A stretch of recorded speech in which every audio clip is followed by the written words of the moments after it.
Nosotros somos el equipo número 5 y vamos a presentar el tema la mecánica y las partes de la física que estudian y analizan el movimiento de los cuerpos en general, como PIA o Producto Integrador de Aprendizaje. Introducción.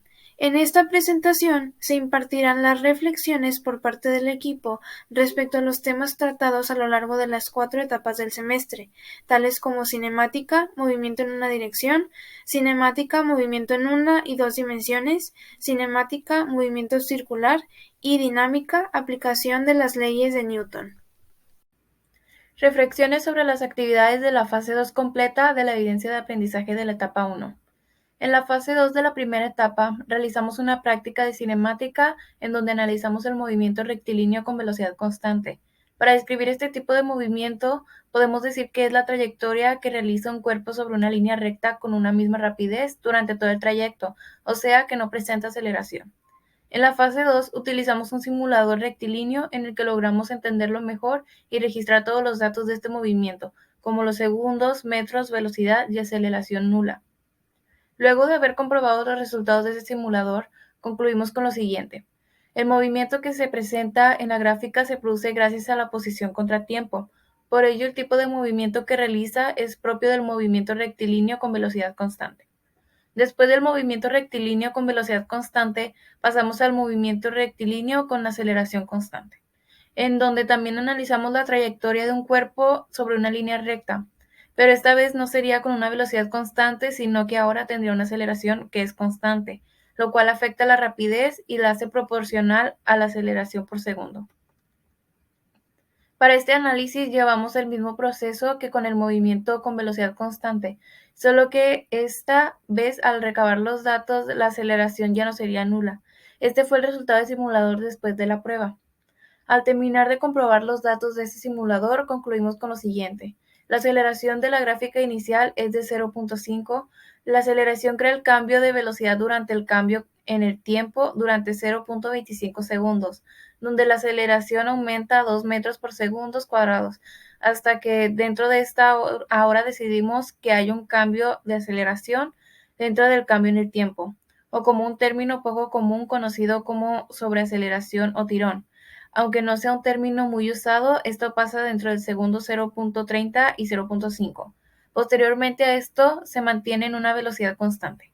Y es ahí donde entendemos la diferencia de cada tipo de movimiento y qué es lo que hace rectilíneo con velocidad constante o bien lo que lo hace rectilíneo con aceleración constante. Aportaciones teóricas sobre las actividades realizadas en la evidencia de aprendizaje de la etapa 2. Gracias a los resultados obtenidos, se pudo comprender más cómo funciona el tiro horizontal, que es el tipo de camino que sigue el cuerpo al ser lanzado horizontalmente, dando como resultado dos movimientos independientes. Comparando los resultados en la tabla, se aprecia cómo en ciertos aspectos son iguales y en otras tienen algunas diferencias. Con esta teoría realizada pudimos aprender las características del movimiento, la interpretación de los fenómenos con el tiro parabólico aplicado, los efectos de la fuerza de gravedad y cómo sacar los resultados en base a la información otorgada al inicio. Bueno, yo daré una pequeña reflexión sobre las respuestas vistas de las preguntas en la etapa 3. Como ya vimos en la etapa anterior, se trataba sobre la práctica del movimiento circular, aceleración, fuerza centrípeta y la ubicación de los vectores velocidad y aceleración. Daremos una pequeña reflexión donde hablamos y mencionamos las respuestas ya vistas anteriormente. Bueno, en la prueba 1 y 2 vimos y nos dimos cuenta que la fuerza centrípeta y los resultados de la simulación fueron los que se modificaron. Seguido de esto vemos que la aceleración y fuerza centrípeta son inversamente proporcional gracias a la masa que tienen. En las pruebas 3 y 4 se modifica la fuerza centrípeta como en la prueba 1 y 2, pero a diferencia de estas, la que también se modifica es la dirección y no los resultados, y en este caso la aceleración y fuerza es directamente proporcional gracias a la masa. Y en las pruebas 5 y 6 lo que modifica es la aceleración y fuerza centrípeta, y esta varía en que dependiendo del nivel de la aceleración la fuerza va a aumentar o disminuir, ya que es proporcional. Para terminar, comparamos resultados con el simulador de movimiento circular y mencionamos que la mayoría de los resultados concuerdan entre sí ya que tienen una relación directa e indirecta. Reflexiones teóricas en relación a la elaboración de la tabla de datos realizada en la evidencia de aprendizaje de la etapa 4. Para la etapa 4, pusimos en práctica las aplicaciones de las leyes de Newton, mediante un simulador en el que logramos observar el movimiento de un cuerpo sobre un plano con cierta fricción, en donde pudimos aplicar la cantidad de masa, tensión, ángulo y coeficientes del movimiento, y a su vez, con esos datos sacar otros, como la aceleración y diferentes tipos de fuerzas del movimiento. Al final de haber realizado varias pruebas en el simulador con diferentes magnitudes, concluimos con lo siguiente. Fue muy interesante el estudio de las causas del movimiento y todos sus cambios. Aprendimos sobre el movimiento en un plano sin fricción, la fuerza de fricción y el coeficiente de fricción estática y el coeficiente de fricción cinética. Por último, el simulador siempre nos ha sido de gran ayuda, porque nos muestra cómo se mueven los objetos de una forma muy clara, además de facilitarnos datos, y con ellos comprobamos que todo lo demás está correcto, y así poder realizar los ejercicios que se planteen, en este caso, la mesa de 7 pruebas.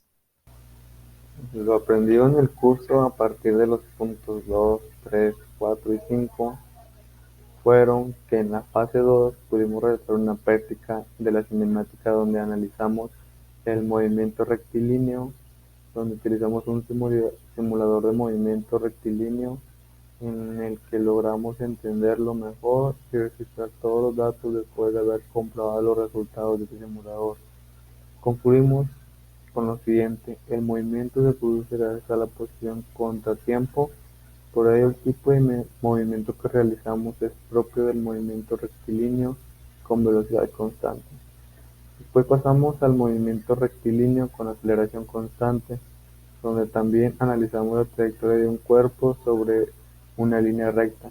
Para este análisis llevamos el mismo proceso con el movimiento con velocidad constante, solo que esta vez al recabar los datos la aceleración ya no sería nula.